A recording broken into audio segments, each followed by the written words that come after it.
When you get down to it, computers are pretty bad at random number generation. In fact, on some level, random number generation is kind of the opposite of what computers are designed to do.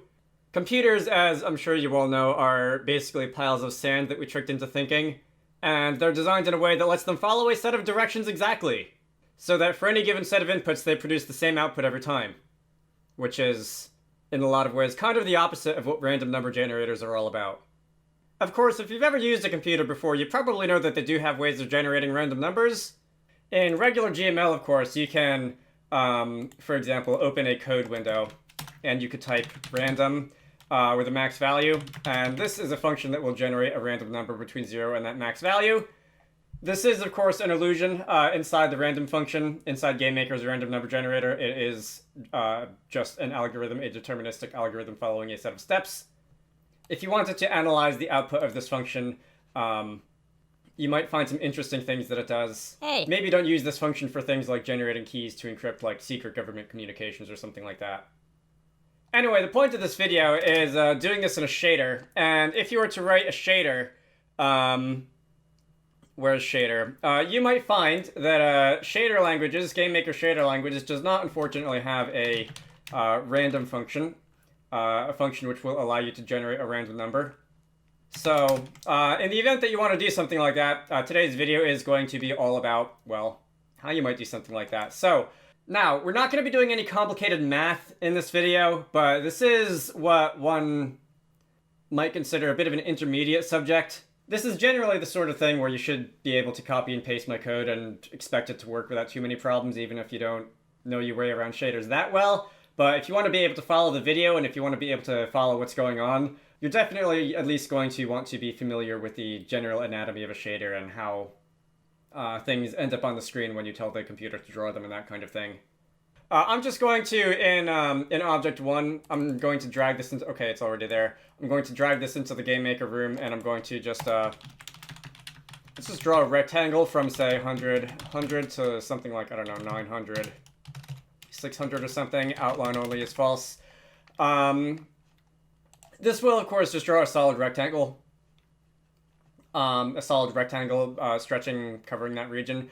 Let's say that we wanted to generate some random numbers in here. So let's say that instead of just having a plainly colored rectangle, I would like this to be a rectangle filled with noise, filled with like static, like you might see on an untuned television, or something like that. And turns out there's actually quite a bit when it comes to the science of generating random numbers and generating noise and that sort of thing in a shader. I may make future videos on this at some point in time, but I just had a very busy week showing a game at a convention, and I need something easy to work on for a little bit. So let's just talk about a simple way to generate some random numbers in a shader. So let's take the shader that I wrote. Let's give it a name. Let's call this shd_random.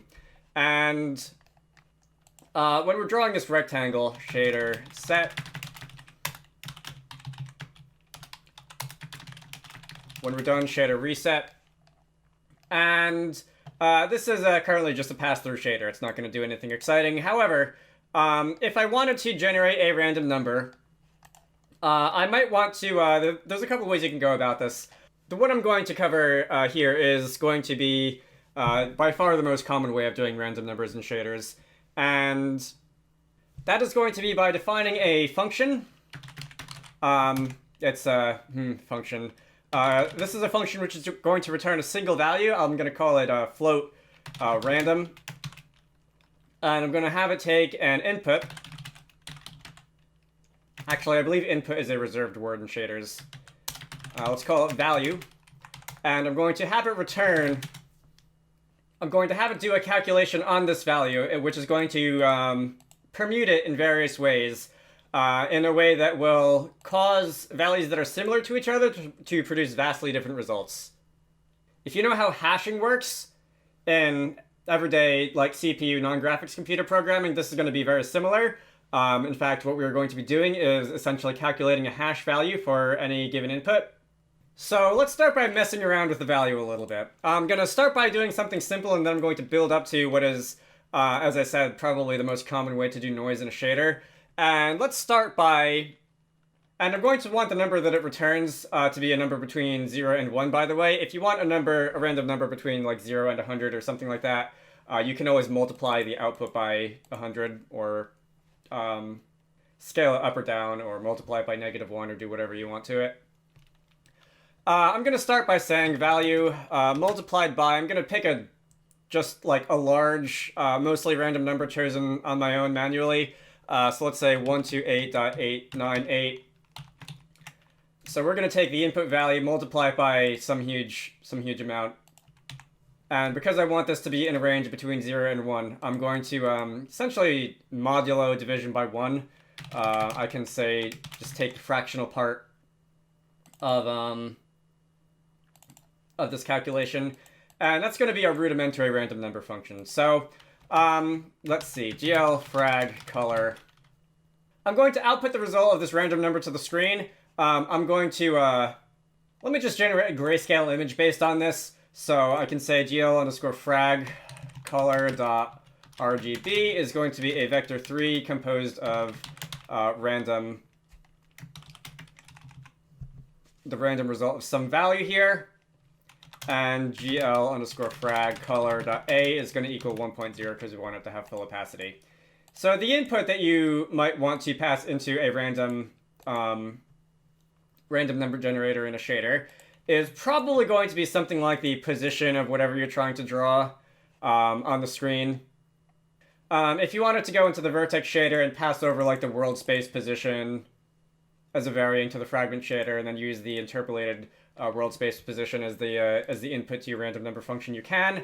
I'm going to, for the purpose of this example and for the purpose of keeping this fairly simple, use a value which is going to be actually built into the shader language called GL_frag coord. This is a vector 4 which contains the position where the fragment that you're drawing lives on the screen. It's a vector 4, only the x and y components of that vector are really relevant. And because our random function here only at the moment takes a single float as an input, I'm just going to take the x component of this GLFrag coord value. So like on the right side of the screen it's going to be 0, on the left side it's going to be like 1280 or 1366 or whatever the width of the screen is. And then of course you also have the coordinate going top to bottom. GLFrag coord is occasionally a useful thing to, occasionally a useful value to access in a shader for if you want to know where a fragment is on the screen. Anyway, so if I run this, we're going to see something that looks a bit like a barcode going horizontally. And we can see that we've got, okay, this is actually making me a little dizzy to look at for too long, so I'm going to close it. We have some patterns, like the rectangle that we're drawing is broken up into strips, but on the whole they were still fairly regular, and they were still, they definitely still look like they're repeating. And that's because we're not really doing anything really weird or complicated to our input here. We're just basically multiplying it by a big number and taking the fractional part of that between 0 and 1. So we can do better. So what else can we do to this? So there's a whole host of other math functions that you can use in a shader. There's lovely trig functions like sine, cos, tan, tag, tan, that sort of thing. There are other math functions like square root, dot product, cross product, and that kind of thing. You could probably find a way to make a random or random-ish or random enough looking number out of a lot of these, but I'm going to do what, again, is probably the most common way to generate a random noise value in a shader based on some input, and that is going to be to actually take the sine of this. So we're going to take the sine of value multiplied by 129.898, and I'm going to take the result of that sine function, which is, again, going to be a value between -1 and +1 because it's an oscillating wave, trig functions. And we're going to multiply this by another arbitrarily large and random-ish number that I cooked up beforehand. Let's say 43758.5453. If these numbers look familiar, by the way, I actually didn't pick these numbers myself. These come from a piece known as the Book of Shaders, which has a page on random number generation. I'll talk a little bit more about picking numbers for these two coefficients later on. But anyway, if you're into this kind of thing, the Book of Shaders is something that you might like if you aren't familiar with it. I'll have a link to that in the video description. Anyway, let's run this now. And again, we should get something that looks a bit like a barcode, and this one I think looks a little bit more like a barcode than what we had before. The lines are not spaced out in any really recognizable repeating way. This is what we've got here. This is a one-dimensional noise function, a one-dimensional random function, which, at least for video games, that's probably random enough in a lot of cases. So what if you want a random number that, instead of just taking a single floating point value for its input, what if you wanted, instead of like a barcode or something, what if you wanted something more like just a noise pattern like you'd see on an untuned television or something like that? In that case, you might want a random number function which spits out a single floating point number based on not just a single float as an input, but based on a vector 2 as an input instead. And if you wanted to do that, you could do this multiple times. I'm going to say, for example, sine of value.x multiplied by that number, and let's add in value.y multiplied by another arbitrary number. Let's say 78.233. Again, that's I believe that number was pulled from the Book of Shaders. And now this random function takes, instead of a single float, this is going to take a vec2. We can pass in gl underscore fragcore.xy. This is going to return a single float. You're going to use that essentially for all three components of the vector 3 and generate a grayscale image, which looks a lot like a random noise pattern, all right? I swear, when it looked like I opened this, like it looked like there was a ripple on my screen. Like my screen was made of water and like someone threw a rock into it or something like that. It's an optical illusion, but it's funny. Hey. Anyway, if you wanted a higher dimensional noise, if you wanted a noise to work for a vector 3, you could just do what I did here and do it again for value.z multiplied by some other arbitrarily large number. I'm not going to do that here because for demonstration purposes, this is probably enough.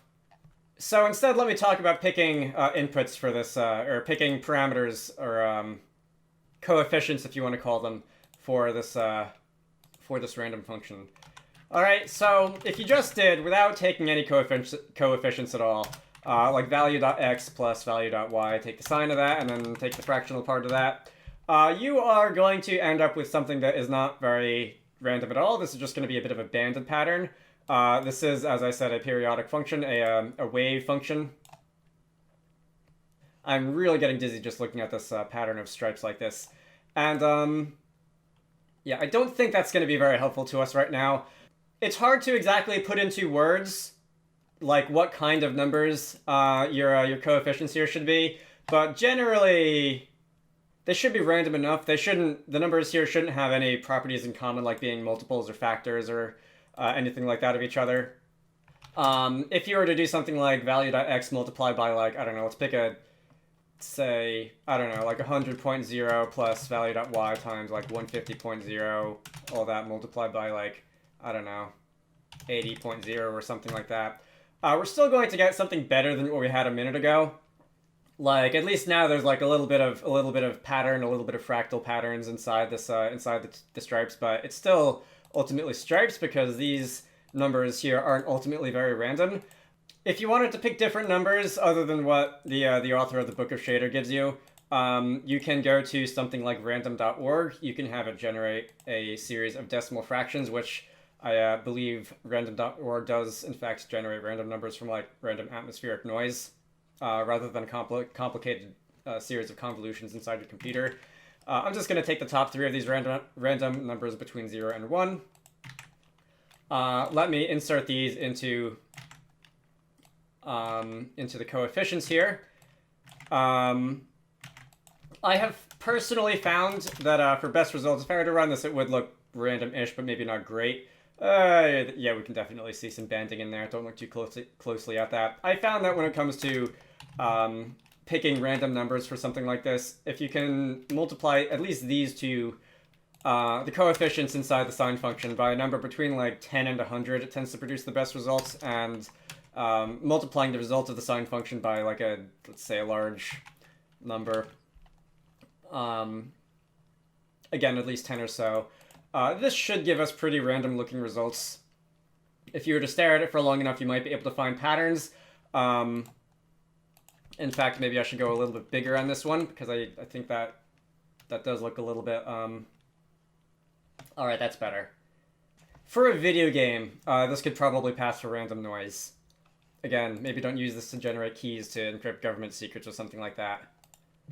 Oh, I will also say that if your numbers are too big, if your random numbers are too big, you will start running into problems with, like, the limits of floating point accuracy, and you will start to see that, like, if you pick a bunch of, like, 6-digit numbers for these coefficients, things are going to certainly start looking a little bit less random.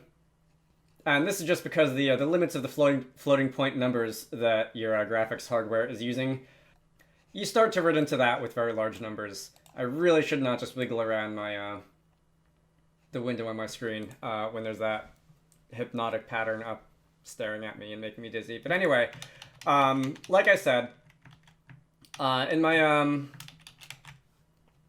experimentation, I found that like a 2-digit number for the coefficients inside the sine function and a 4-digit number for the multiplier on the end tend to be pretty adequate. Hey. You may also, by the way, the mathematically inclined among you may recognize that this, like, one value times another plus one value times another, looks an awful lot like a dot product. If you're ever reading someone else's code,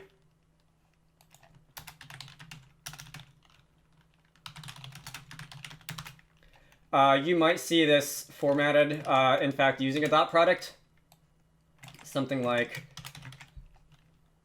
the sign of the dot product between the input value and the other numbers, the other coefficients here. Maybe I should just call them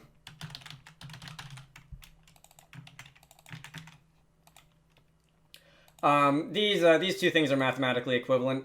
That is, after all, just all the dot product is doing. I didn't write it out like that because missing a close parentheses. I didn't write it out like that because I don't want to make what's going on here like more obscure. I don't want to obscure what we're actually doing here, but yeah, that's fine. As for uses for this, honestly, I don't really find myself using random numbers in shaders that often, but once in a while I will encounter a situation where like I want to do something like break up a repeating texture, make it a little bit less obvious that it's repeating by distorting it randomly in small amounts in small directions. If I were to go into Wizarducks, if you look closely at the flowers, you can see that they're not all swaying in unison. They are all swaying independently, a little bit different from each other, and that's based on noise, based on the world space position of each vertex in each of the flower sprites. That's done using basically the same 2D noise function. That might give you a bit of an idea of things you can do with this. Do keep in mind, I know I said this before, but it's worth saying again, that this is a deterministic function. This will not produce a different value every time you run it, the way that the random function will in CPU code, because this will, for the same input, for any given input, it will return the same value every single time, so it is not random in that sense. It is random in the sense that even very similar inputs will give, hopefully, if you picked your coefficients properly, vastly different results.